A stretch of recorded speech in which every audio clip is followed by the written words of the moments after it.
Hey y'all.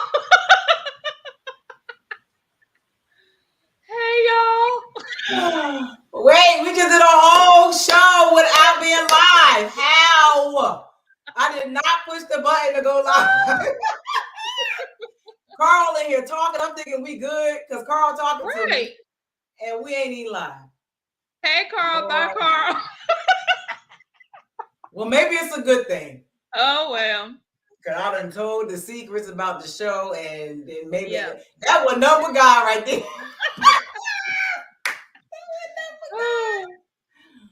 Oh my God, that is so funny. Y'all, we literally just been sitting on here talking to each other for the past 10 minutes, thinking we was live. Right. That's just funny. Well, welcome to the show, y'all. Hey y'all. Oh my God. Man, that was the Lord protecting me from saying too much. So yeah, wow, that's interesting. Anyway, well, welcome to the show, y'all. We missed y'all from last week. Adrian will be here hopefully before the panelists get on. But we got some good stuff today. We got some doulas coming on to talk to us about all kinds of stuff: birth, home births, maternal death rates, all kinds of goodness. Educate the people and just get some real information. Well, I will introduce my co-host again, since y'all didn't hear me introduce her the first time because we weren't live. We got my girl Drena, aka Dreen, aka. Ooh, they making me work hard for my money out here. And then I'll introduce the lovely Miss Dee, Miss AKA the core queen, AKA been around the world and oh. she really been around the world, y'all. She been all over the place. I know y'all see it. She all over y'all timeline. Everywhere, y'all. I'm booked and busy and happy about it. You hear me? Happy about it. We're gonna get into these hot topics. Yes. And if y'all didn't hear, because y'all didn't, shout out to Drena's grandparents for celebrating their 65th wedding anniversary. 65 years. Yes. I don't know if I can go 65 minutes. 65. I would love to sit and just talk to them and just. I mean, I asked both of them different questions at different times, and you would be shocked at the answer you get. Like I asked they had 7 children, and I would be like, we call her Momo. I was like, Momo, how did you have so many children? She was like, there was nothing else to do. We were just bored. Oh and she my said, God. And she said it was cheap. She said it was very cheap to have a baby back then. Oh my God. That is so funny. Wow. Well, I guess that answers the question. Okay. Yes. Well, all right. Well, we all, I guess, I don't know if everybody aspires to make the 65 years, but child, I'm behind the power curve, so I ain't gonna make it.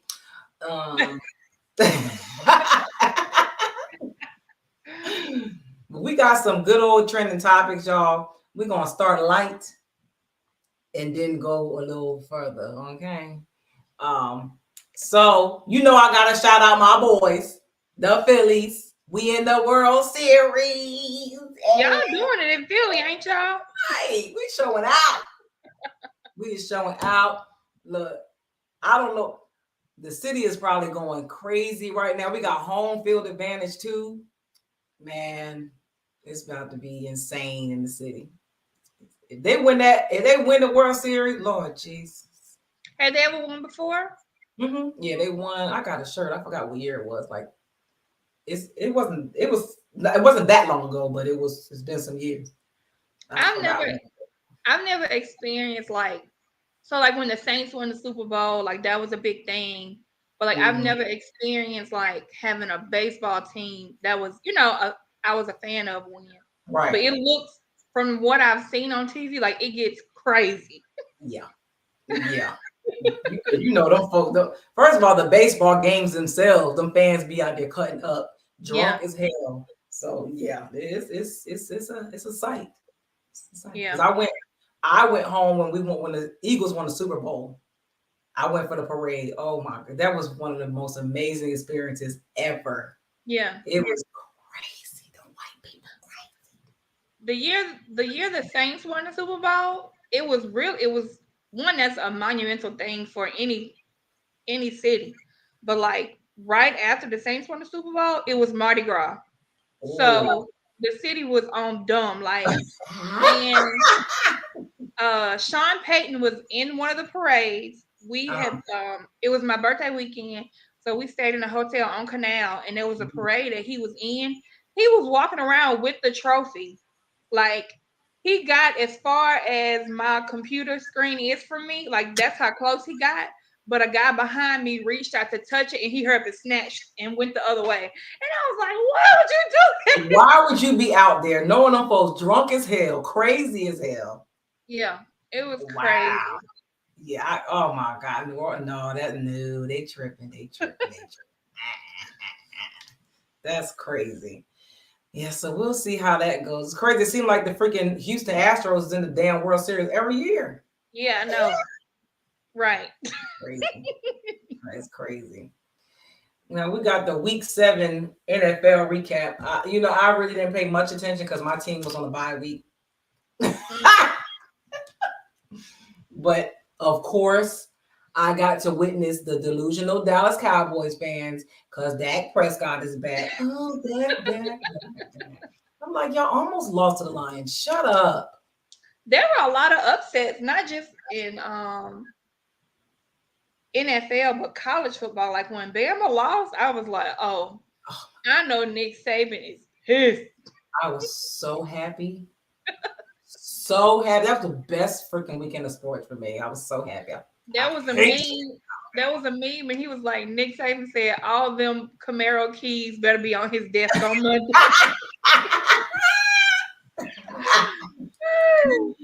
Yeah, I was so happy. I freaking hate Alabama. But every year, if they lose a game, Nick Saban finds some kind of way to wiggle his way back into the daggone championship game. So yeah, he does. Hopefully we can get another loss. Yeah. We'll see. I don't know. I hate Alabama. Their fans are horrible, man. Yeah, they are. It's crazy.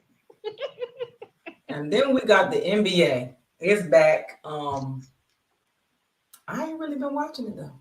Let me tell you something, Dee, and you're probably gonna laugh at me, but I don't watch the NBA till it's time for playoffs. Me either. It's too many games.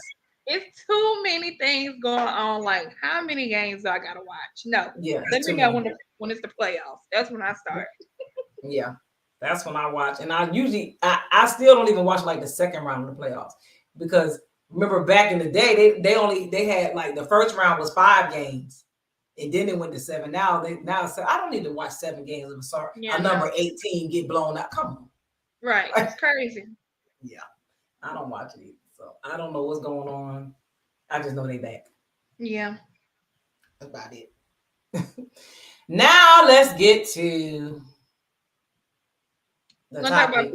Let's talk about Prince. Let's talk about Prince. Yeah, let's talk about this one first. Okay, so for those of you who don't know, there was a scene on Love and Hip Hop. I think it's Miami. Where Ray J and Princess Love, his wife, they were talking about their relationship, and of course now Ray J's butthurt because she really wants a divorce and she's dating somebody else, and now he's just all in his feelings. And she's like, Ray, you've been doing this to me. You've been cheating on me. So what's the problem? Yeah. And he made a statement and said that anytime I was doing anything, you was with me. Pretty much, we was having threesomes together. And she made a statement and said that she was only having threesomes to please him and stop, like, keep him from cheating. Yeah. So would y'all have a threesome for your significant other to keep them from cheating? As if that would work. No, I wouldn't have a threesome, but I often think that most of the time that women that do it for that reason. Mm-hmm. Like, I don't think I know, of course, some people are into that, but I just think that a lot of times that they just trying to appease the man for whatever reason. And then also, I think a lot of times it ends up backfiring. Yeah, because most of the time, when a man requires that much from, first of all, if a man requires that much from you and you don't want to do it, that's already a problem. Yeah. Because there are too many women out there that don't mind doing it.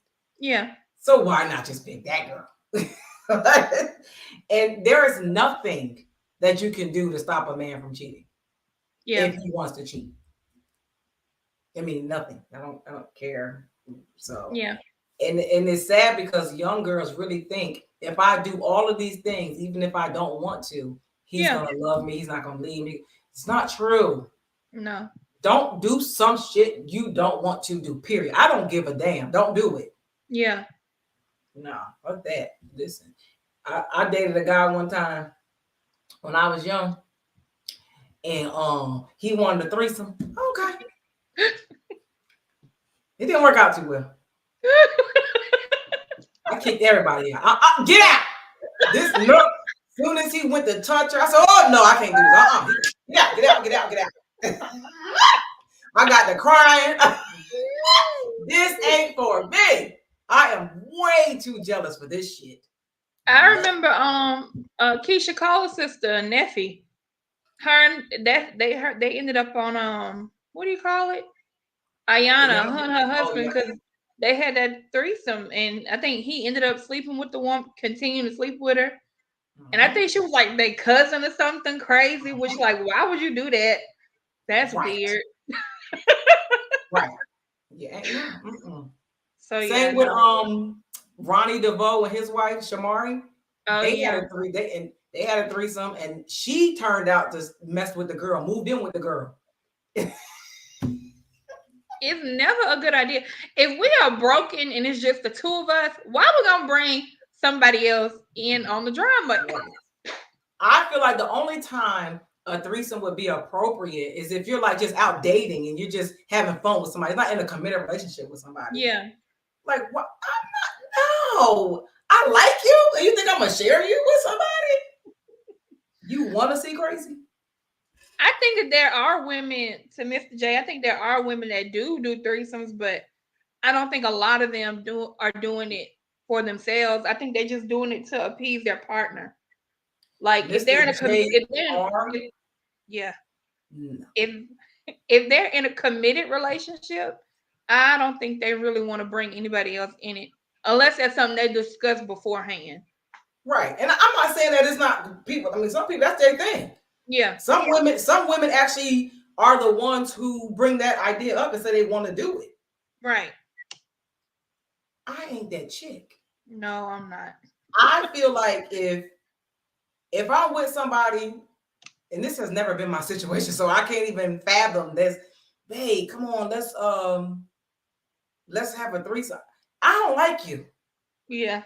Or it's trash and I'm bored and I'm like, I was about to say that. And the other thing is, a lot of times you can't please the woman you got. You want to bring another woman in here, and now you want to embarrass both of us because now she gonna know what I've been putting up with.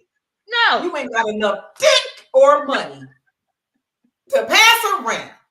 You want the rest of the world to find out I'm boo boo the fool for this, right? Like, go have a seat. Go over there. Go sit down. But the funny thing too is every time like a guy brings up a threesome, and then you counter like, "Oh, you mean with another guy?" Right.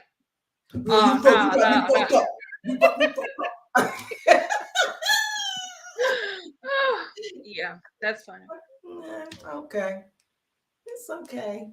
But yeah, I feel bad for her because I know that Princess did all kinds of stuff that she probably shouldn't have, but that's what happens when you get those high value men who have all these options. You think you got to do all this other stuff to compete. At the end of the day, you're going to lose that game. Right. Because it's not even about you at all. It's like they are lost souls, or they just don't, they just being selfish and, doing what they do, whatever excuse they want to use, being animalistic or whatever. So yeah, it's a no for me. It's a no for me. But we're gonna get, because Mr. JR came in and he coming on here talking about he wants to hear what I meant on my IG post. Hold on. Let me pull this up. Hold on. What you mean? You talking about Kanye West? Yay, Yeezy. Mr. All Falls Down. You want to know? Well, Jr. Mr. Jr. Which post are you referring to? Because I posted a lot of them. I would like for you to be specific, but I will go ahead and tell you. Well, first, let me hear Drena. What do you think about Mr. West? Oh Lord, I'm tired. I'm tired. Just like I was tired of Will and Jada telling us all their business. I'm tired of Kanye West. Yay, Yeezy, whatever he want to call himself. I'm tired of it. And he knew. Now that's one thing you can't do. You can't talk about no Jewish folks because baby, they're gonna snatch everything, everything they can. And I don't know why people are surprised. And I know some people are saying, "Oh, it was a strategy. Now he got out of it." Blah blah blah. I don't think Kanye West is thinking that far ahead. I think he was just going off of emotions, and I just don't see any rhyme to. There's no reasoning behind everything that's going on right now. I think that he needs to sit down and be still and be quiet. Well, I think that Kanye has temper tantrums all the time. Yeah. And I think that he wanted to get out of I think he wanted to get out of the Adidas contract for sure. I don't think that, and I think he tried everything to get out of it. He tried the White Lives Matter shirt. He tried the George Floyd thing. He tried everything. Yeah. He knew for sure if he said something about them Jewish people, he was gonna get out of it. Yeah. If you notice, Adidas was the last one to pull out. But people they don't do research. They just read stuff on social media and try to figure out whatever. But the contract, Yeezy is kind of getting he's not getting a good deal getting out this contract because he doesn't own the shoes. He owns the name, the trademark of the name, but Adidas also owns some part of that trademark as well. So the only shoe that Yeezy, the design of the shoe that Yeezy owns is the Yeezy Slide. All the other shoes Adidas owns. So, but what pisses me off the most about this whole thing, because I look at things from a strategic level. I'm a manager. I look at things from the big scheme of things. And Black people specifically, because that's really only people I care about. But they are speaking from a place of, oh, the Jewish people didn't care when he said something about slavery was a choice. Oh, they didn't care when he said something about George Floyd. Neither did you. Yeah. The number one problem is that first of all, Black people need to take a page out of Jewish people's book. Right. What the Jewish people are doing is what Black people should be doing. Whenever somebody says something racist about Black people, they need to take the same exact stance that the Jewish people are. But the reason why they can't is because they don't own nothing. Yeah. So the power that Black people have is buying power. When we stop buying stuff, they stop making money. Yeah. But Black people don't do that. No. Tommy Hilfiger said he don't want Black people wearing this stuff. What Black people did what? Still wore it. Right. Gucci said all the crazy stuff, the monkey, all the shit they did intentionally. Black people still wear Gucci. So Black people got a problem with Jewish people doing what they supposed to be doing for their people. Right. Whether you agree with Kanye said or not, whether you agree with Jewish people say do or not, what Jewish people do for their people is what Black people need to be doing for theirs. But all Black people are gonna do is sit on social media with their Twitter fingers and talk about what should be do, could. Shut up. Yes. Kanye ain't did shit but talked. Right. Now, if he come back with this ultimate plan, I'm still waiting for this grand scheme to come. I just want to see this genius that y'all keep saying he is. Because right now, he ain't no billionaire no more. People don't even understand the concept behind being a billionaire and why he was deemed a billionaire. As soon as the contract ended, his billionaire status ended. He does not have $1 billion in the bank account, okay? Right. And when you're talking from a strategic standpoint and a level of genius, you have all the connections, all the infrastructure, all the resources around you right now that you could have built your own thing, take that shit, build your own thing, and make it independently yours, and then talk shit to the motherfuckers. Right. Now you can cut their asses off. Because now independently, you done took all that stuff that you done learned and built your own shit. all black on, but Kanye don't give a damn about black people at all. Kanye cares about Kanye. What has Kanye West done for the black collective at all, ever? Nothing. He created a non-accredited school to where now you got kids going to a school that they're not going to be able to do nothing with these classes. Yeah. What the hell? Waking up saying good morning, Donda, every goddamn morning? Listen. Yes, Kanye says some very true things, but then he's sprinkling some real stupid shit. And I ain't for no rhetoric or no symbolism. If you're going to talk your shit, I need you to show and prove to me. Right. I don't care nothing about what you're talking about. If you can't show it to me, I don't care. And until Kanye West can show me that he has done something for the black collective, you can miss me with that. I'm standing with ye shit. Fuck him. He said if you ain't got more money than him, he ain't listening to you. So, right. Good day, Kanye. Mm-hmm. I don't care. And one more thing, I'm gonna put this pin in this one. There's no way y'all could sit here, y'all black power, come to Jesus moment, whatever the hell you want to call it, and talk about Kanye West being for the black people when he ain't got no black children.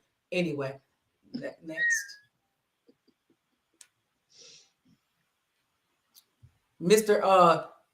JR, is that good enough for you? Hell yeah, we'll have him on my show. Why not? If he will come, but he broke now, so he's gonna try to charge me too much. One thing he has done, we as people are having a conversation. And then what? I don't care what we're talking about. We're only talking about it because I'm on a podcast and I have to talk about it. Then what?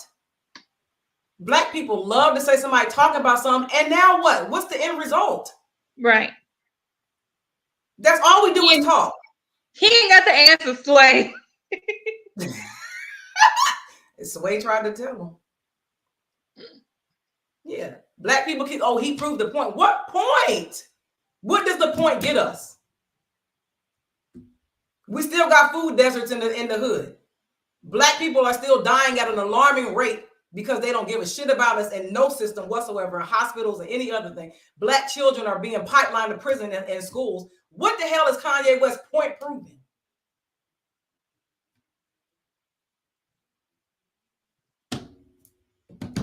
He's been a billionaire for a long time.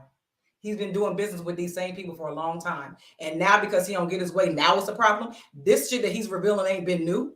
It's been this way. Now because he ain't getting his way, now he's revealing something. Come on now, cut it out. He sold his soul a long time ago. And now he mad. Oh, well, be all right. Should have stayed away from them white women. Anyway, we got a great panel coming on, y'all. So, Mr. JR, did I answer all of your questions? I hope so. It was great. Welcome. Thanks for attending my TED Talk.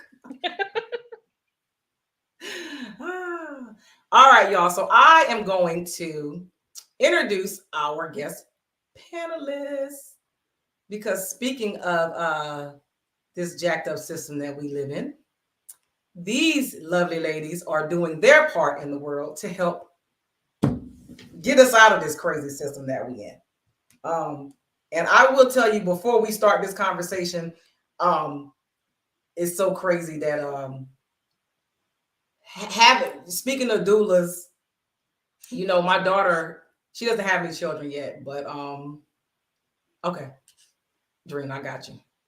She doesn't have any children, but she came to my house a couple of weeks ago and she told me that when she has kids, she wants to have a home birth. And my immediate reaction was, no, you got to get the drugs. And I'm like, stop. Never mind. I'm sorry. No, you don't. Let me get educated. Let me talk to some people and get some information because I'm scared because that's my baby and I don't want her to be in no pain. So let me introduce these amazing, amazing ladies that's out here doing God's work because Lord knows I couldn't do it. I'll pass out.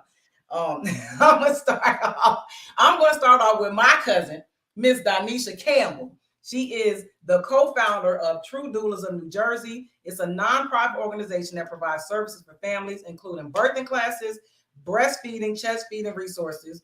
They also operate a pantry that provides baby essentials for families that may be in need. As of this year, she became a certified lactation counselor. Her focus is aiming to bring the tradition back that was lost when birth was taken away from the granny midwife and village healers. Yes, yes, yes. This is my cousin, Doneisha Campbell. Welcome to the show. Hey! Thank you for being a part of this panel. I'm so excited. Thank you for the invitation. You're welcome. You're welcome. Now let me introduce our other doula. We have my friend, my homegirl, my sister, retired Air Force veteran, Marcia Davis. She's a full-time California State University San Francisco student. She's double majoring in race, ethnicity, and health and sociology. She's minoring in holistic health. She's a newly trained doula. She started her certification 18 months ago. And most importantly, she is the mother of 3 dope kids, 2 current HBCU scholars, and an energetic 10-month-old baby who is probably going to be on this camera with us tonight. Welcome, Marcia.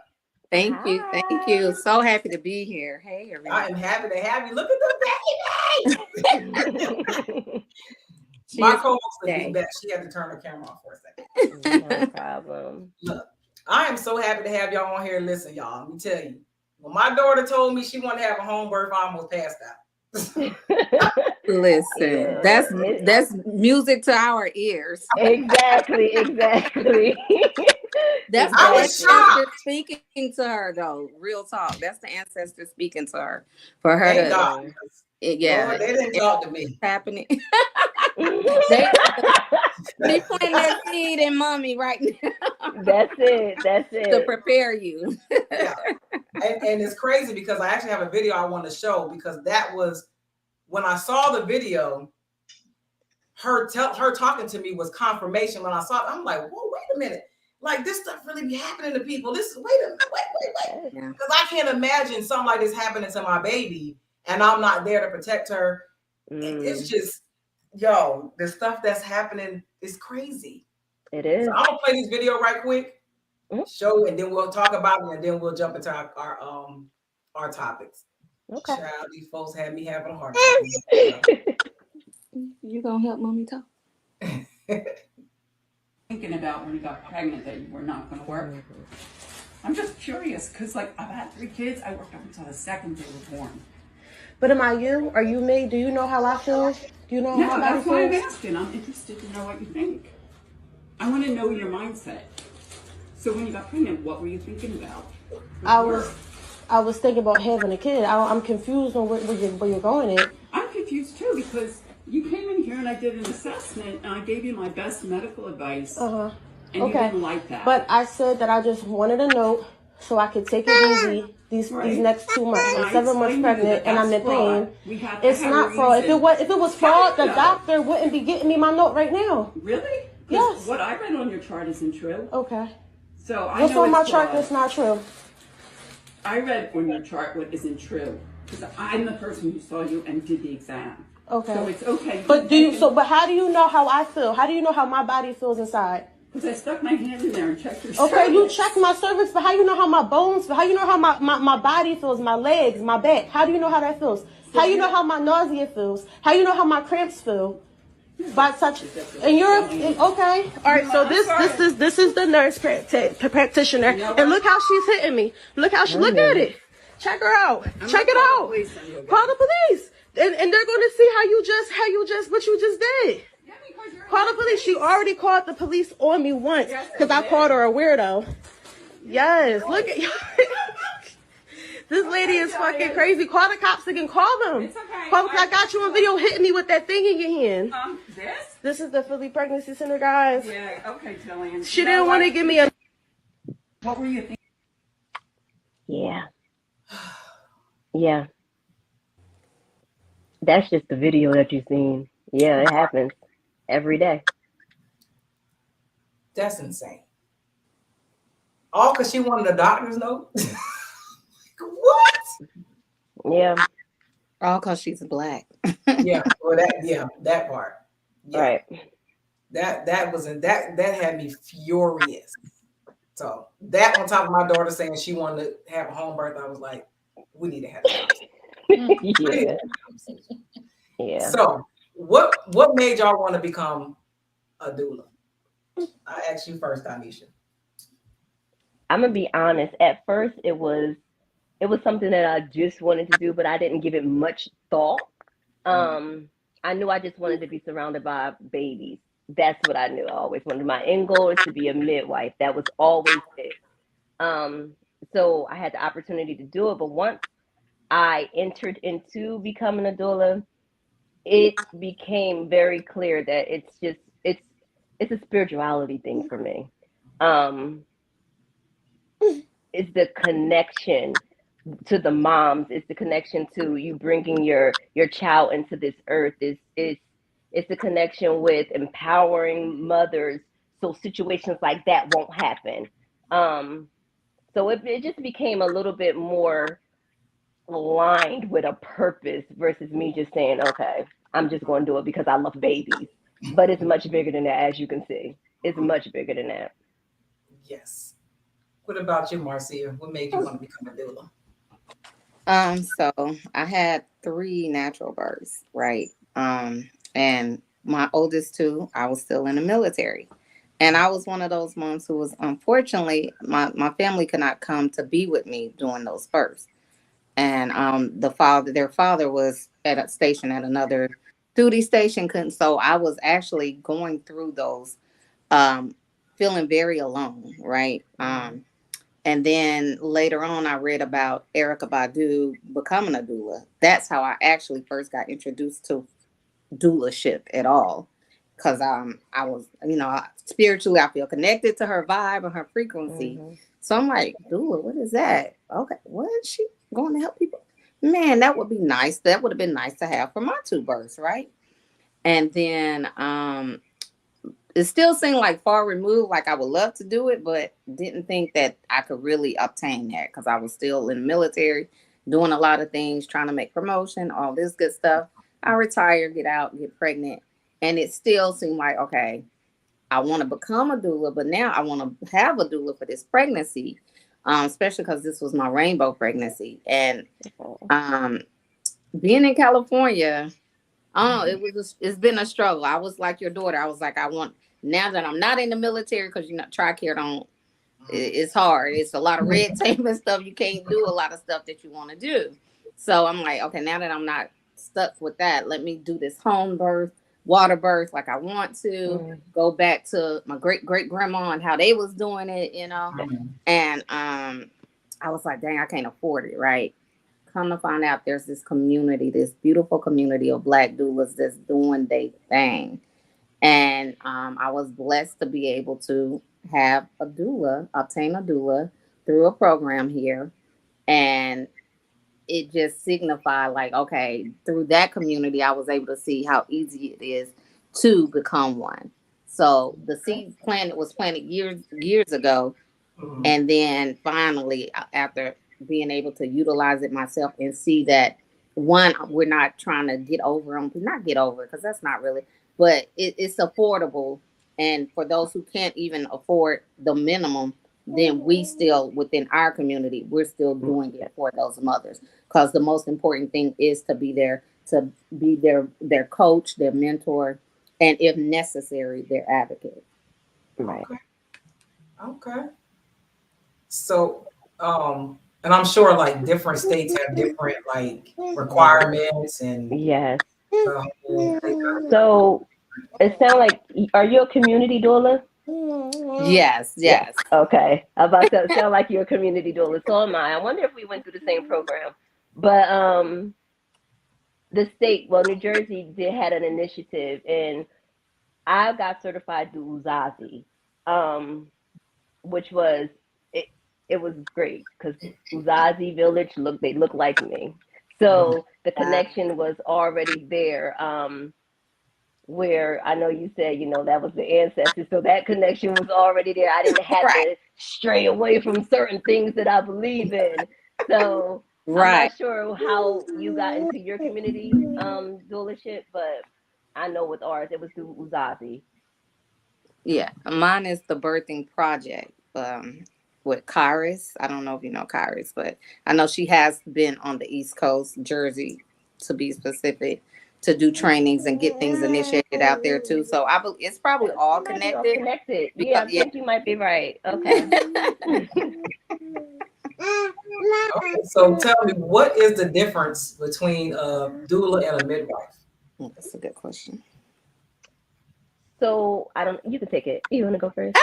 Okay, so now I should make a correction about my intro. So I just completed the training, but I'm not certified until I complete the 18 months. And within that 18 months, I get to be a blessing to 3 mothers and be a doula for them. And then that's when I'm officially certified.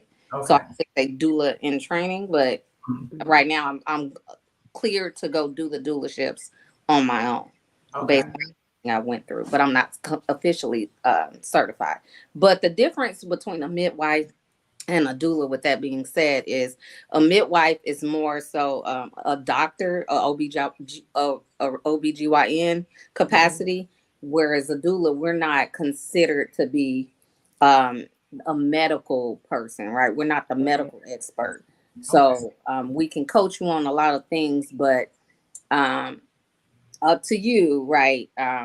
But for the most part, we're not considered like the medical expert in Western medicine. Correct. So yeah, basically, that's exactly right. The midwife basically catch the baby, and we're just there to kind of guide the birth along and help mom or the birthing person when they're having those contractions through those tough moments. We can do comfort measures to kind of avoid medicine. And that's probably about it. We make you as comfortable as possible. We let you know what's going on, because in that state of pain, sometimes you don't know what's going on. So we kind of keep you informed during that time. And then we that eye. We watch out. We know who walking in this room. And that's what I was wondering, because I was like, okay, with this midwife, because I don't know anything about like being in the home and who's in the room and how to, like, I don't know. What if something happened? Like, what? Yeah, I don't know what's going on. It's like, and not to say that, because, we're taught, this is just what we're taught, that the safest place for you to birth that is in the hospital. That's what we're taught. We all gave birth in a hospital, so that's what we know. But honestly, it really isn't. A home birth, basically, it really is, because you don't think about it. You're home, so at first, like, you're comfortable. Once you hit that hospital, you know how much anxiety shoot up once you like go in the hospital and you have 3 different nurses coming to check you, and then everybody want to do a cervical check, and then everybody want to touch you, and everybody want to make sure that you're hooked up to monitors. So much anxiety, and with the stress and anxiety, that stalls your birth. When you home, you don't have machines hooked up to you. You have your midwife. They come check you with that little Doppler. Heartbeat good, I'll catch you a partner, or you and your doula, and y'all sitting there. You birth how you want to birth. You eat what you want to eat. You drink what you want to drink, and you keep on going, right? Because they tell you in the hospital that you can't eat or drink. Very outdated system. Yeah, it's a very think about it. Like, you're in labor for hours, and you expect me to have energy without eating and drinking? Oh my God. In case I might need a C-section that you really want me to do, because that costs more money, and that's more money in your pocket. But I'm so glad you just said that. I'm so glad you just said that, Marcia. Oh my God, I thought I was crazy. No, I was in labor for 25 hours with my son. Oh, wow. At the hospital? At the hospital. They came in there hour 22 and told me they was going to do a C-section. I said, no. That's I don't have nowhere to be. He gonna come when he get ready. Baby not stressing, mommy not stressing, but yet they stressing you. Right. Exactly. The same thing. The same exact thing. They call it prolonged labor, right, Doneisha? Yes. Because I don't even think I should have been. I shouldn't have even been in labor. Like, my son wasn't due till October 20th. They made me go in the hospital October 1st. Yeah. See. Made me stay 24 hours, and then they came and said, "Oh, you're having a baby." I'm like, "Why? I'm fine. What you talking about? Something wrong with me." Oh, your levels are you got too much protein in your urine. I'm like, So it's the preeclampsia, which is a big thing in our community. And it's so funny because I watched a TikTok video of this, and I wish I remembered her handle.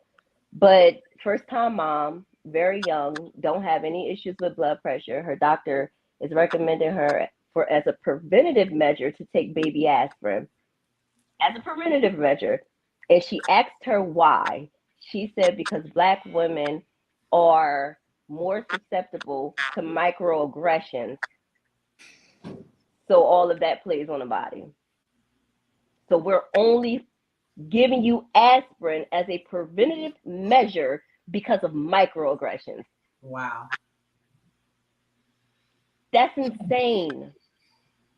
That is insane. So a made up, not even a statistic. This is your opinion. Perception.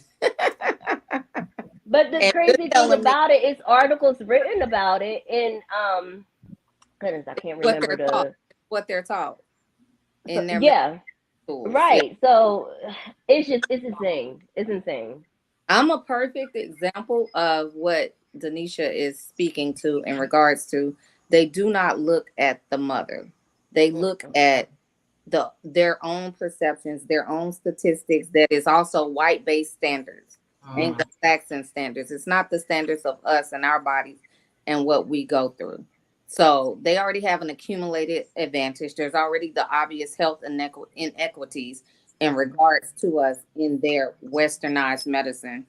And so I come in, I'm 41 years old, right? And it's like, oh, you're geriatric. So, you won't be able to do the home birth you want to do. And we're going to test you for, they do test everyone for gestational diabetes, but they tested me hella early, right? So, and I could have declined it. I didn't know it at the time. And this is what the doula community is for, right? Like, I didn't learn till after the fact that I could have prolonged the testing, but I was in a birthing center, was so excited thinking my dream about to come true as far as this water birth. And as soon as I tested out on that gestational diabetes, they was like, oh, drop you like a hot potato. Let us know who you want to be your OB from here, girl. Peace out. It was just like that. And I look on their baby wall, like, ain't none of us on there. And they're like, y'all, you getting rid of it. So then I was like, well, I wonder what these gestational diabetic numbers are based on. So of course, from there, immediately, I don't rush to go to a hospital. I'm like, I'm about to find me a midwife. Maybe they do it on love. I can't afford you, but will you just do me one solid? And it was so I went 2 to 3 months in my pregnancy not having anyone, right? Which was fine because I was listening to my body. I was working out as much as possible. I was being mindful of what I'm already on a holistic path anyway. So I'm being intentional about what I'm feeding my body and my baby. I'm reading to my baby. I'm being all positive things. No signs of anything, any issues going on with the pregnancy. But at the same time, because I haven't found the family yet, I'm like, okay, let me go on and attach myself to someone because the VA is on my back. Like, you got to get somebody quick. Your time is running out. We need you to go on and attach us. Okay, so I finally get someone with about 2 months left in my pregnancy. And before they even see me, they've already gave me insulin. They didn't talk to me. They didn't like. Then these are old numbers they're looking at. Like, wow. Old numbers from, again, like 2 months prior.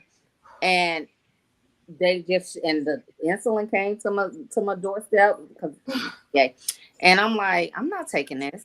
So I wait to go see my first appointment with them, and I'm like, yeah, I got the insulin, but I'm not taking it. I said, I read in your paperwork that you can give me a nutritionist to work with me.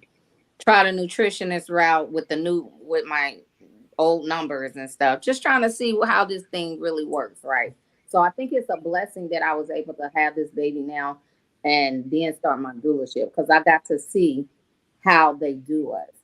They for the rest of that pregnancy, for the last 2 months, they kept trying to press me to do this insulin. And I'm like, no, I don't. What is the point? Is the baby's fine? They did I don't know if you know about this, Doneisha, but you know how they measure the baby every week or something because of the diabetes. So I asked them about those numbers, and I was like, and they said your baby might be about 10 pounds right now. I was like, really, 10 pounds? I said, I ain't never had no baby that big. Like, based on the average of my last two, I don't think she's that big. And she was like, oh, well, this is old equipment, so it's really not that. So wait a minute. Oh my gosh. You telling me this guesstimate number you already know ain't nowhere near close to what you talking about. And I'm supposed to be so like you adding unnecessary stress if I allowed you. But my baby ain't told me she this big. I ain't got to worry about nothing like that. Okay. First thing they did. Okay, so when is your so when are we gonna schedule for you to be induced? Excuse you? Oh Lord. I didn't say I was being induced. I'm not being induced. I'm gonna wait for her to tell me when she's ready to come. Okay, we'll see. We'll see. So I got to see what the mothers are going through. So if you don't know any better as a pregnant mom, and this is my third pregnancy, but I've been intentionally sick. So it don't matter how many babies you've had. If you don't know about the information, you'll think you have no voice when you actually have all the voice. All the voice. And they will make it seem like this is what you got to do. And you just going with the flow. I'm in a Black infant health program that they have, which is so amazing because they're trying to close that inequity gap. And I was one of two mothers out of 10 that did not get induced because everyone they trust these doctors so much and they don't understand this system of inequity and this system of money that these doctors are out to get for our bodies. Like they're not there really. Well, okay, I'm gonna leave it alone. But yeah, I'm gonna leave it at. Do y'all pay the more they do to our bodies, whether it's for what it's not for the better of our baby, it's for the better of their pockets. So you have to be real mindful of being intentional about paying attention to your own body and and that's what we're here to do. We're helping to be that voice and that teacher for them. Yeah. So, with all the information that's out there now, do y'all find that there are more physicians that are being more welcoming to doulas and to women like y'all that are servicing mothers? it depends on the hospital. It depends on a lot. There's still a lot of ignorance. There's still a lot of. I'll let Doneisha. Yeah. So no, you're absolutely right. It depends on the hospital. See, out here, I'm in Jersey. Out here, we have one hospital for Trenton where they give birth at, and that have to be about 15 minutes away from like the inner city. One clinic that they have within the inner city that all the pregnant people will go to. So of course there is a overflow where everyone is not being seen as they are supposed to be seen. Now mind you, you got us doulas coming in here, and some doulas gonna get right. You know, if you're not listening to the client, maybe you need to see another face. I have known some personal my doulas that will go up to these doctors' offices and be like, listen, my client tried to get in touch with y'all. What's the problem? So it's like, it's one of those things. So it depends on who you talk to that day, and what side they might have saw of you that, will determine that. I've been fortunate enough to not really have any big issues with any of the doctors or the nurses inside the hospital. You always have one or two. But other than that, I've been okay. They've been accepting everybody because, of course, in New Jersey, it's a big initiative. So you know how that gets sometimes with the whole initiative thing. Sheesh. Either you helping the situation or you're not helping the situation. But they know because Black women or women of color are dying at a 4 times sometimes rate than white people, there's money in it. And that's money in it. And the biggest thing we need to stress, right? We cannot speak for the patient, Right. but we can guide them on what to say, because it's really ultimately up to them, the care that they want and what they want to be allowed to be done to them. Right. So because they might not be knowledgeable in that, I was blessed. That's what I learned. Like my Kairos, the doula in here, I gotta shout her out, because the first thing we're gonna do is assess you, see how your home life is going, see what we can help you, kind of coach you on how to de-stress if you need some de-stressing going on, to make sure that baby is happy inside. And but the main thing is also your birth plan. And people don't even know, like, what's a birth plan. And your daughter Didi, she already started on, right? Water She Home done told me birth. that she Right. wanted to birth She her wrote a own. home birth. Our dog in there with her. I'm like, really? Rocco got a She got it. Yeah. Jesus. And I want natural birth, but even with a natural birth, there's so do you want Pitocin? Do you want no medicine at all? Do you like, so there's additional details that you can put in that birth plan. And this is not to say it has to go this way, right? But if nothing goes wrong, how would you like to see your birth with you eating your baby, right? And she said no medicine. She want to be in the pool with her dog there. I'm like, okay. Oh, she already got up. She got her it all plan measured together. out. I'm like, all you need is a husband now.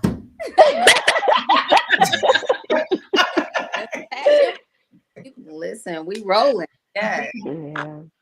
But yeah, so that birth plan is a long way, and it helps them to kind of start preparing on aromatherapies. Do you want oils in there? Right. You know what I'm saying? What help me out, Doneisha? I mean, it's several things. It's music, the lighting, all that plays a part in like how you give birth. If it's too bright in there, it's kind of hard for you to give birth. The lights will do something to you.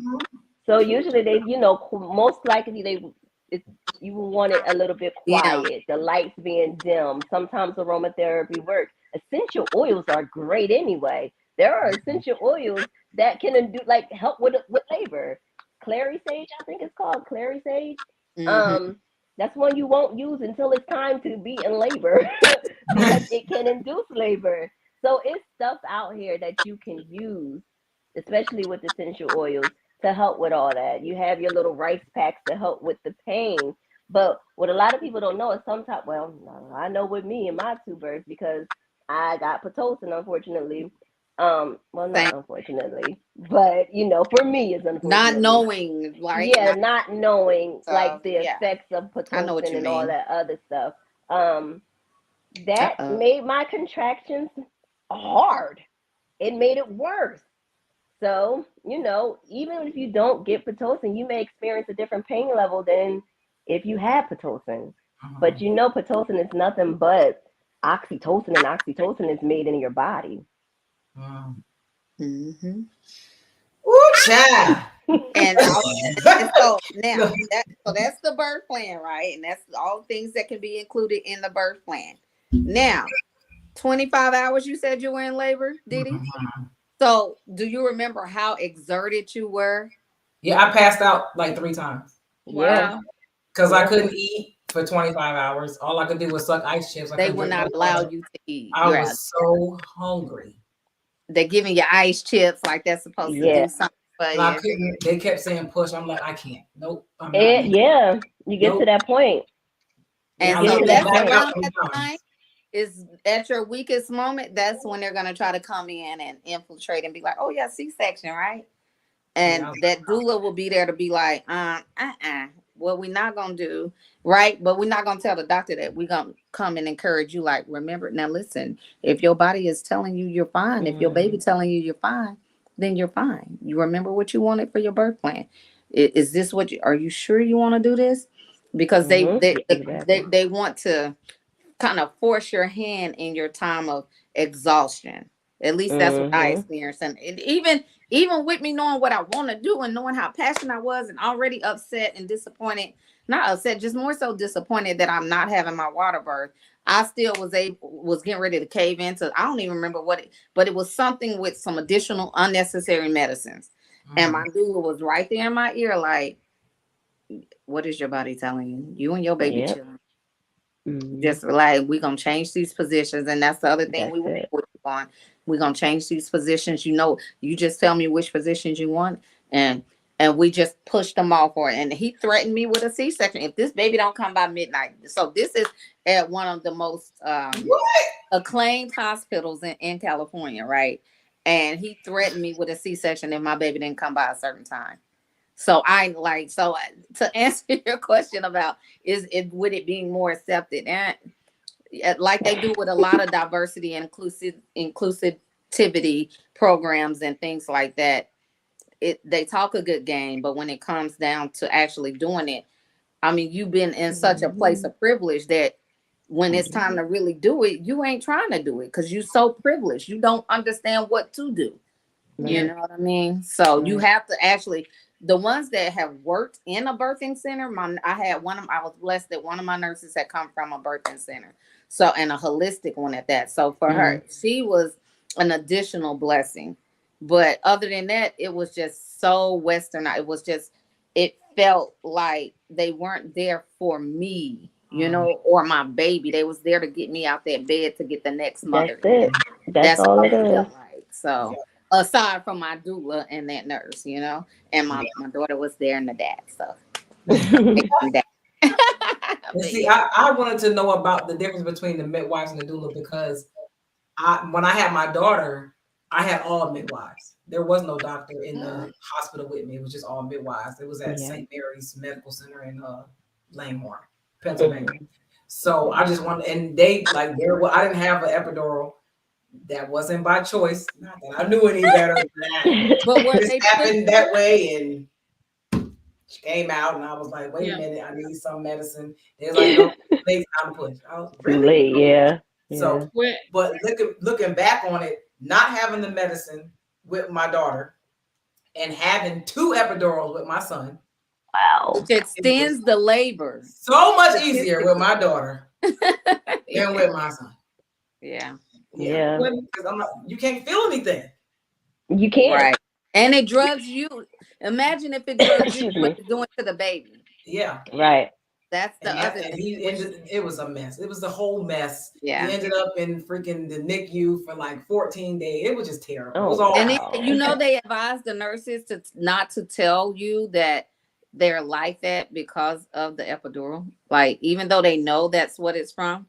So I mean, it has fentanyl in it. It's fentanyl. They put fentanyl in it. It's fentanyl. And they put something in his head, in my the heart. Yeah, the little beetle. Yeah, the heart. Snatched it out. He was like, no. He pulled it out. I had a midwife with my first daughter. I was really young, so a lot of the things I just didn't know. Right. You know, I'm still doing what my mom and them like. Oh, okay, well, yeah, this is what you do.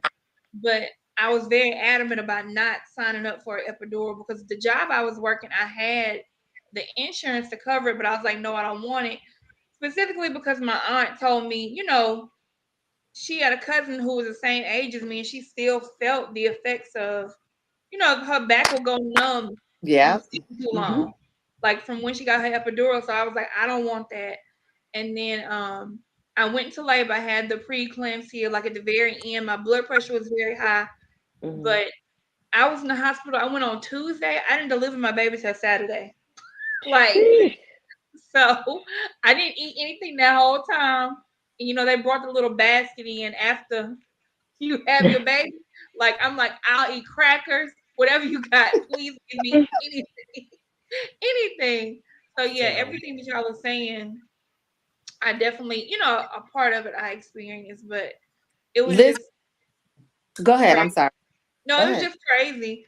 I did have the Pitocin with both of my babies, but I, you know, as far as like an epidural, I didn't do it, but mainly because I didn't want to have those effects of, you know, I know some people say they have headaches years later, you know, all these different things from it.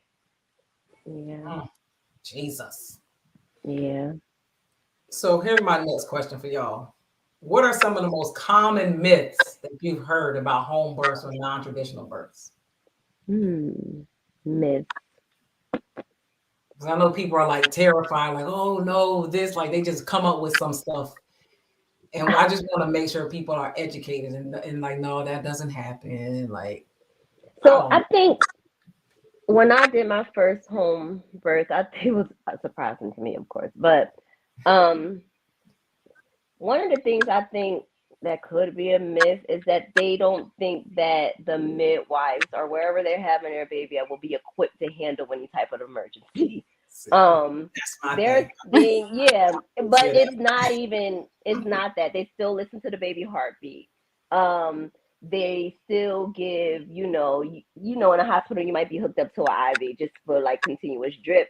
They still give forms of that, but it's not hooked up to an IV. It's literally something you can buy in a store called liquid IV. So it's like, and it keeps you hydrated. So it's things there. And the only time a midwife will send you out to the hospital is if they see that something is not right. That's when they will send you out to the hospital. But that is honestly a 9 out of 10 chance. Because they can, it can get, they allow your body to do what it's going to do. So the common myth is that they're not equipped to handle certain emergencies. If there is a real emergency, a good midwife will send you out, and they will know exactly the time to send you out. Okay. Woo! Woo, Lord. And that's so I wanted to say in regards to that epidural is, well, first of all, there's different stages of labor, right? So that's the one thing. So we all been saying how many hours we were in labor. It's really how many hours you were at the hospital, because you was probably in labor even before them 24 hours, 25 hours. So you be in labor for about a week, right? So there's the early stages, the middle stages, and then the transitional stage where the baby's getting ready. You got to start pushing. And that early labor can last for days. And that's why a lot of people do end up sitting in the hospital for 2 to 3 days, because depending on how far you were dilated, which it probably wasn't that far. I wasn't dilated at all because my son wasn't due. Right. Okay. See, so 17 days early. Yeah, they were trying to get me. They were trying to. They were like tried the balloon method. Then they tried to do like some pill method. Like it was. Oh yeah. They didn't want to. They didn't want to induce me because my blood pressure was so high.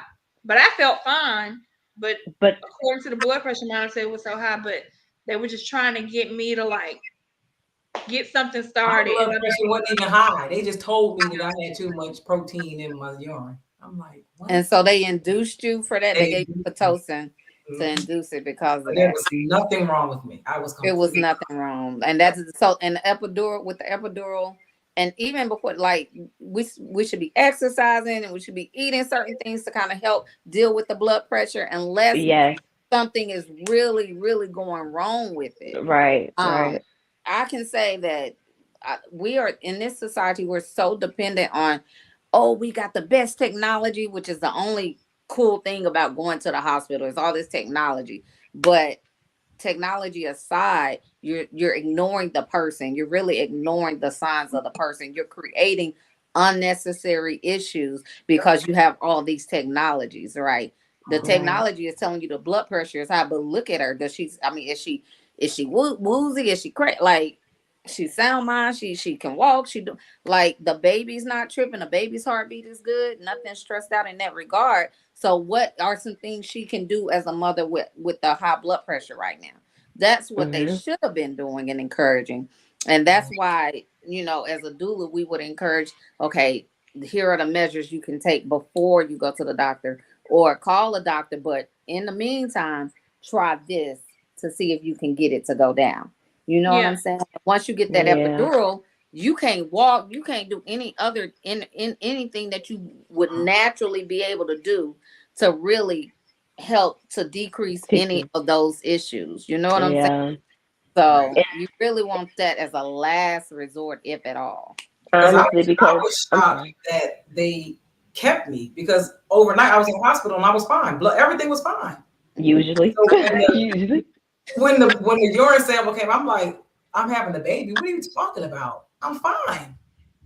It's like, no, you got to stay. You about to take it to. I'm like, what? I was not expecting to have a baby that day. Same situation with my daughter.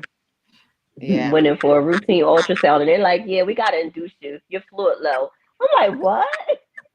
I'm not ready to have my daughter. What's happening?" Yeah, and then you learn. Like I learned like once I became a doula that if I didn't have a tear in my membrane, if my water wasn't leaking or anything, I could have just drank some water Mm. to help with that. I didn't necessarily have to be induced. There are several things that could have done in order to help with that, especially if my membrane wasn't tore or Right. anything like that. If I wasn't leaking fluids or anything like that, I was probably dehydrated. Yeah. I was just probably dehydrated. So now you're making me have my baby at 36 weeks. No problem. Yeah. Wow. Which is what they want anyway. Oh, we get to induce this one again. Yeah. Right. That's horrible. I'm sick. I want to do over. Yeah, it's a thing. So I will recommend a home birth if your state allow it anytime, because different states have different regulations, and Jersey is not really a great one. But Oh Lord. And really, that's the other thing too, in regards to that, allowing it, right?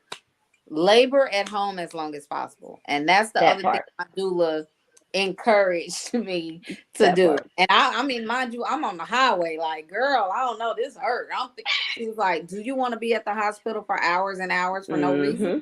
I was like, but my family, my support, that they don't know any better either. So they like, you need to go because the way you acting and we don't know what They to do. scared. They frantic and anxious. And Mm-hmm. so I'm like, well, to alleviate them and kind of help relieve their anxiety, I'm like, okay, let's go to the hospital. But thankfully, talking to my doula, I was like, turn the car around. And we went back.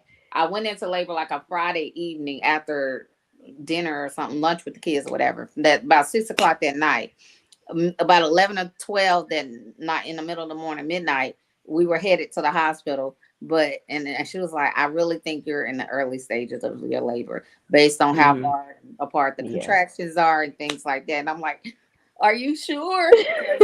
Third child, that's why I say it doesn't matter if you were young, it doesn't matter if you had multiple kids. When you have not been allowed to go through the process naturally, the way it's meant to be, you're very unsure of everything. So Yeah. even with me wanting it, I still had a lot of doubt and a lot of fear. But she reassured me at every step to the point where I was like, all right, I'm gonna listen to her, trust her. Why do I have her here if I'm not gonna listen to her? Let me go back. We went back. I went back that next morning. By the time I got to the hospital, I was dilated at 8 centimeters. So Oh, good. That was good. and and That it was still took me good. to, and some I think I Baby, listen.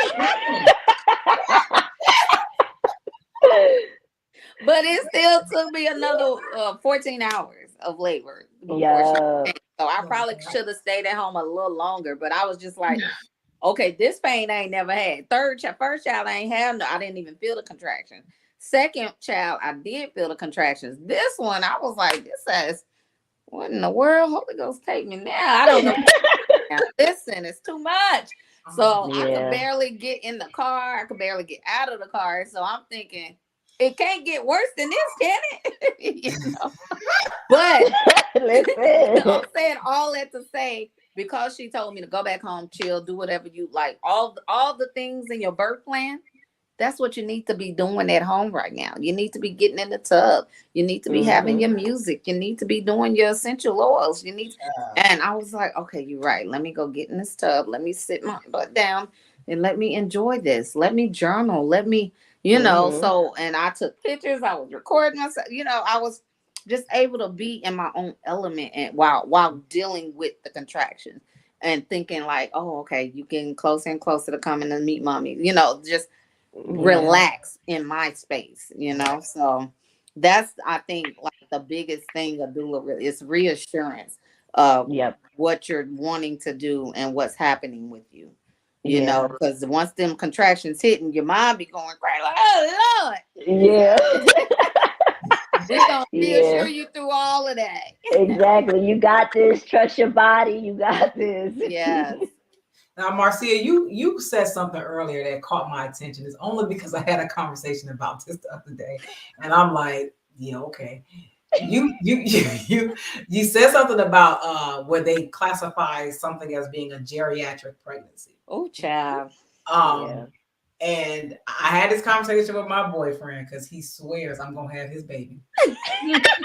And you can. And you can. Holly be on Berry, his Janet side. Jackson, Tia Davis. And I said, who the hell is having a baby at almost 50? He's talking about you, nigga. No.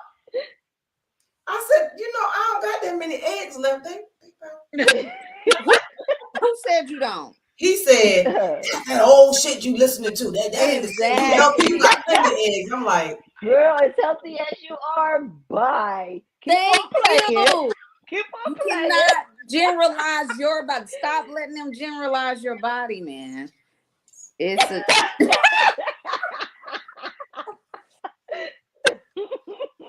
no, man. He is so serious. I'm plenty sure you got plenty of healthy, beautiful eggs in you yet. Diddy, how you be look, Debbie's on here. You be pushing for Adrian and Debbie to have another baby, but you don't want to have Debbie young. It's a different experience, man. It's a different experience. It's so much because we're not on that go like we were. I'm bringing that baby to y'all. If it comes. I don't know another baby. Here, hold this real quick. I'll be back. What? You can get snatched back up real quick. That body be right and tight again. As active as you are, you'll be fine. Listen, as long as this birth control continue to work. He trying to catch me slipping. No, I don't want no another baby. Listen, don't believe the hype when they talk about your age. Believe you, your body, and you being active. I will say now, I have observed, like, you can't know that you got high blood pressure and still be eating fried chicken. And like, you got to be intentional about making changes to ensure that the pregnancy. My bad, Debbie. I thought you was still like 20 something. She must look young. I thought Debbie was in her 20s. So it is what it is. Well, you better work, Debbie. Shit. Right. That's a compliment. Look, you talk about I'll be 39. I thought she was in her 20s. So like they said, if it's good enough for her, it's good enough for you. For real. Listen, I'm gonna be on this floor, rolling around, crying. I would be devastated. You hear me? You so resilient. You have the endurance. You'll be fine. I'm still trying to figure out how I got a son. With his He's 13. Man, dang, it's already been 13 years. That's crazy. Oh Lord. And I was tripping on that when you had him, and then here I go and right. Breathing the rest. I'm like, okay, girl. No. I was just interested because I know they always talk about that. Oh, you old, you can't have no babies. You're gonna. I'm like, listen, they ain't talking. I don't know who they talking about, but they wasn't talking about me. But they tried it. They tried it every visit. As a matter of fact, this is another. I was like, because I'm geriatric, all that in there, there's like you got to come every week to get this simple 5-minute, if that, test for your kid. Yeah, it was the fetal no stress test, and I was like, you got to do that. Plus, you got to come and see your OBGYN in a separate appointment because that's 2 different people. Y'all not finna run me ragged. If the no stress test shows no stress, I'm not coming to see the OBGYN. You don't need to. Right. So you really got a baby just popped in the screen. I'm like, my nephews and my niece, they stay with me throughout the week. Oh, you got daughters. That was a boy. Yeah. But yeah, so you really gotta like you don't have to do everything they tell you, but you do have to just, I would say, be mindful of the information. And if it really applies and you think you really need it, that's one thing. But it's really good to have another additional source to lean on, and that's what doulas are there for. Right. So we basically just honestly give you all the facts, good or bad, and then you make an informed decision on what you want to do, because ultimately it's your birth. Ultimately, we want to support you regardless. So Yes. it's just that informed decision. I have to pray about this thing. So this was Dreen, I'm glad you sent me this question because I thought this was a really, really good question. In what ways can doulas help women and families that experience infertility? So there are infertility doulas out here. So they will more on the holistic. So they will kind of talk about different herbs, different foods that you probably can eat, eliminating certain things from your diet. Because it may be, if it's not something that is like medically that you can't have a child, due to medical issues, it could be because it's an imbalance somewhere.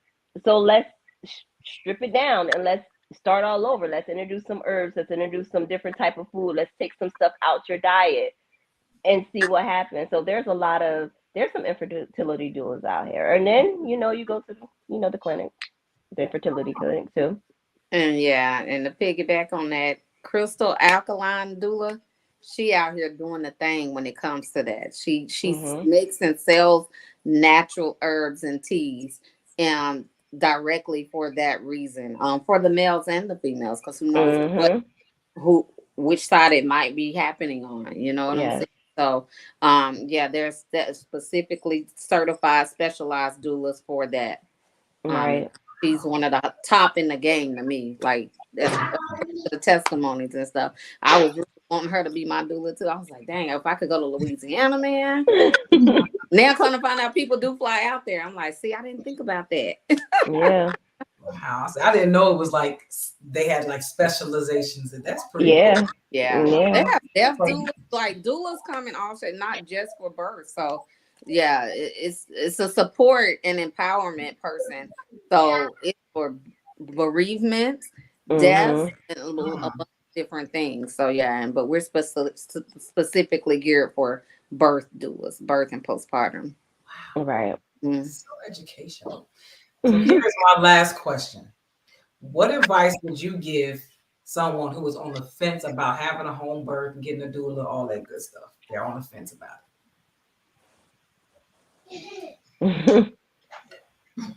The only advice that I will probably give is do your research. Do your research. And understand those numbers.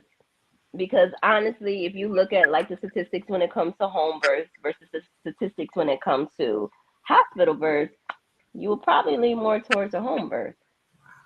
So it's do your research at the end of the day, honestly, and just make sure you find that team that you resonate with, because that's the key. You got to resonate with the people that you're going to be with. And unfortunately, sometimes when you go to the hospital, for instance, when I had my son, I had a OBGYN.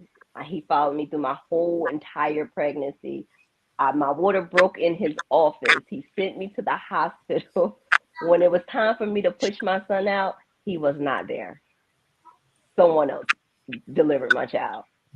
So it's like, right. So it's like one of those things. Just make sure, and like in the home birth, you probably ain't going to deal with that situation. That was a little bit like, damn, bro, I was with you my whole pregnancy, and you couldn't even show up at my birth. My water literally broke in your office, sir. Wow. So just do your research. And once you do your research, more than likely, if you're able to have a home birth, it'll happen. That's where you will probably go. And I would say having a doula, you can have a doula whether you have a home birth or not. You should have a doula regardless of where you want to have your birth. But I would say, in regardless to home versus hospital, you want to go the route where you will have experience the least trauma as possible. Because even with a doula, I have friends who they did have their doula, they did have it in the hospital, they gave birth in the hospital, but they are now dealing with post-traumatic trauma because it was still such a horrible experience. Because again, a westernized approach. So they're not comforting you. And her doula wasn't able to make it due to the still COVID restrictions in Texas for some reason. And so to this day, she's still recovering while trying to get adjusted to getting to know her baby. So really, if you want to have the least amount of trauma as possible, your home birth is gonna be where it's at. If you have everything in place, everything you want is in place, money, all of that, and it's just a matter of which one I want to do. That's gonna that's why I would encourage the home birth. Least trauma. And that's true. That's a good one. I'll say one more question, but because you said it again, and I wanted to say this earlier, because I don't know how much a home birth costs. How much do a home birth cost? It's really expensive. It is a rate. Does depend on. Let's see. So I think my midwife quoted me at $4,000 to $5,000, but then she did give me they get one of the midwives, because I researched around. So one of the midwives quoted me at like $5,000. Yeah. And then maybe gave me a discount to like $4,000.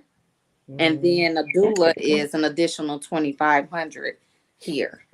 So It's a lot cheaper than a hospital birth. Oh, absolutely. Absolutely. Absolutely. In some states, insurance will cover it. So and Medicare, now there is rumor that Medicare, Medi-Cal might actually start covering doula shits too. So in New Jersey, we already covered. So it should be coming your way. So so we're able to take insurance. Listen, get you a doula, get you a black doula, because it's different. It's different. I want to stress that if you're black, get you a black doula, because it's a community thing and we understand. So we there to truly comfort you, and we not there just for the money. If you got the money or not, we got you. We here for you. I earlier on the show, I don't know if y'all heard, but I was telling Didi about my grandparents. They had their 65th wedding anniversary over the weekend. Congratulations. That's so beautiful. They had 7 children, and 5 of those children were delivered by a midwife. But in the area, I live in Mississippi, and the area that my mom grew up in is a very small town, and like most of the people are related. And the midwife, that was the first time I ever heard of a midwife, because the same woman delivered everybody's baby out there, like everyone's baby. That's so I am so happy now that it's becoming more information is coming out there to people, so they know they have access to that, because that's where we came from, and I wish that we could get back to it. So unfortunately I'm not, because I'm not having no more children, but maybe Dee or her daughter. Your nieces and nephews, listen, the important thing is to spread the word. Right. Like, even if we not the ones having babies, we the community. So we got everybody know in our community, hey, midwives and doula is the way to go. And hey, for those that are wanting to go into the medical field, we need more Black midwives. Absolutely. So please, if y'all are considering what to do or which path to take, and you want to do something with babies, and you got it like that in with math and all of that, math and science, we need y'all. We need y'all. We need more midwives. Yes. Yeah, absolutely. Absolutely. Look, I appreciate y'all for coming on. When I tell you I have learned so much, I'm still terrified, but I learned so much. You can ask all the questions you need. I'm just happy that my daughter had the wherewithal to even think something like this. Yeah. Because at her age, I was like, no. So I'm just proud of her to even think about that. Hopefully, when the time comes, she's still on the same path. She's ready to get it done. I don't think she's gonna waver in it. I think she's very set on having her home birth. No medicine, all there. I think she's good on that. So we appreciate people like y'all. And this portion of the show, I like to give y'all an opportunity to say whatever. If y'all have anything coming up, if you want to promote anything, if you want to tell folks about anything you got going on, let the people know. They're gonna go back and watch it on Facebook, on YouTube, or whatever. just if you want to promote whatever you got, let them know. Doneisha. Let's see. I mean, my organization, True Doulas, we do take insurance at this moment. We're located in Trenton. We service Mercer County area. Right now, we still take clients in as far as our families in, as far as like for birthing, postpartum.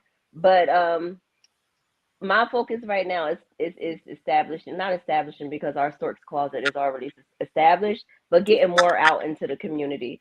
So you can hit us up on Facebook, True Doulas of New Jersey. All right. Marcia. And I, like I said, so I'm newly trained. So I'm just looking for families. I'm blessed. I'm gonna go and be my friend's doula station in Guam. You know her, Dee Samantha. Oh yeah. Oh, you gonna be her doula? I am her doula. Nice. Oh, that is so awesome. But for the Sacramento, California area, any Black low income moms that is looking for a support person to be there and help and coach them through their pregnancy and birth, I am there. Please reach out. Mocha Rain 36. Reach me on Facebook, Marcia A. Davis. Hey, Drena, what you got going on? I'm still preparing for my big event, the Gulf Coast Brunch Festival. We're just finalizing the events for that. You can find the tickets on Gulf Coast Brunch Festival. You can check out the lineup. It's gonna be awesome, and I can't wait to get it popping. It's gonna be a lot of fun. When is it again? It is November the 13th. So we are, and being that it's going to be on the weekend of Veterans Day, we are making a portion of the proceeds will go to different organizations that service veterans. One of them mainly is going to be called Veterans Unchained, and what they do is they help veterans that help them transition back into, once they were transition into, I guess, the civilian world. That's awesome. A lot. Yeah. So. It's a hard transition, child. I tell you. It can be challenging in these streets. It definitely can. Yeah, it can be. Lord, I got way too much stuff going on. Yes. What's going on, Dee? What I got? Let's see. Okay, so next Monday, the episode will be dropping with me on Trick Daddy's cooking show. Bitch, I got my pots. So my artist will be performing on the show as well. So Money Train, so go check that out. I'm on the show with Trick Daddy. I'm his assistant, and then it's this episode with 112. Oh, nice. Check that out. We had a great time. It was so fun shooting the show. It was fun.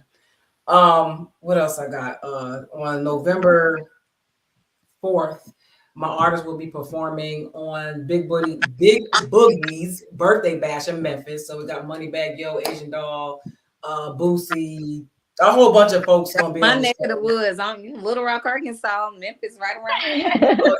So it's gonna be a whole movie for that event. So we'll be in Memphis on November 4th. On November 20th, we'll be doing our 4th annual turkey drive. We give away 100 turkeys to 100 families. We give out laptops, TVs, money, all kinds of stuff. We have all types of events for the kids. It's at Northside Recreation Center in Rock Hill, South Carolina. Anthony Hamilton is our special guest. No Limit Larry from Power 98 is going to be our host. DJ Double D is on the 1s and 2s. So come out if you're in Rock Hill, South Carolina. Check us out. We just like to support the community and give out what we can. The kids have a great time every year. They compete, they get trophies, they get money, they get gift cards, they get all kinds of stuff. So they have a lot of fun. What else I got? Oh my God. Let me think. So I dropped my Drena, I dropped my I dropped my photos from my photo shoot, some of them with the tire, because everybody wanted to see the damn tire. Oh, girl. I was like, what? Gosh. And then you're going to say, I'm almost 50 years old. Where? Right. Where? Listen, I was so freaking scared. I'm scared of everything. It didn't I'm look scared of like everything. scared. It did not look Child. like scared. They had to calm me down. The guy was like, listen, first I need you to take a deep breath. I was like, okay. Oh. And then when I seen them come out, I was like, oh, hell no, I can't do this. And then the tiger started acting a fool. It didn't want to leave. It was a child trying to run. He was like, don't run. I'm like, okay. It was a mess. But we had fun. So I'll be dropping the rest of the pictures, as the weeks go by. It was a good photo shoot. Nice. You look gorgeous. Thank As you. usual, but Thank you. Right. I got to shout out Body by Christina. When I tell you this lady, her skill, her talent, her vision, everything. I'll show y'all what inspired the photo shoot eventually. But when I tell you, I reached out to her 2 weeks before the photo shoot because the guy who was supposed to make my outfit flaked on me. He was like, oh, I can't do it. I was like, I hired you in April for the shoot in October. And you're just telling me 2 weeks before that you can't do it? oh, So Christina did my body paint last year. And I said, Christina, nice I need you. I don't know what to do. I don't have nothing. She was like, oh my God, I'm going to kill you. When I tell you, she went out, she hand painted pieces. oh, She that was found, yes, she found pieces and hand painted and cut them and stuck them on me piece by piece. Wow. She said, I'm never doing this shit again. She found the earring, she found the chain, she found everything for me and put it together for me based off a picture I sent her. I said, I want this. Wow. She killed it. So when I show y'all what inspired it, y'all gonna be like, whoa. we already like, whoa. Exactly. How she created that from a picture, it's like, Oh yeah. how did you do that? That's talent, man. That's talent. She's Yeah. great. So shout out to Christina. Walking in her anointing. I love That's it. Absolutely. I want to add one more thing. No matter where you are, please November 8th, go vote. Please go vote. Yes. Local elections. No, Yeah. vote early. Yes, vote early. If you are able vote to. early. Vote early. I know these are the elections that make a difference where you live. These Like, midterms are a joke. These midterm elections, like this is when you need to go out and vote. So make sure you go out there. And don't let Kanye Distract No. you. don't let him distract you. Put the I don't Kool-Aid care how down. much of a genius they keep trying to tell y'all he is. That man need medicine and a drink. Sit Right. down. Your Please. body, your choice. That's what I want to That's leave it. mothers Right. with. That's Your it. body. Good your job. Please. So At the important. end of Please, the day, please. don't let these doctors fool you or these nurses. It's your body, your choice. Yes. Reach out, find someone. We are out here in the trenches wanting to help. Yes. So Talk to people, please. Talk to Yes. people. Talk. Please, Talk. please, please. Don't just take their word for it. Do your That's like true. Doneisha said. Please do your research. Right. Please do your research. Do your research. There's too much information out here, y'all.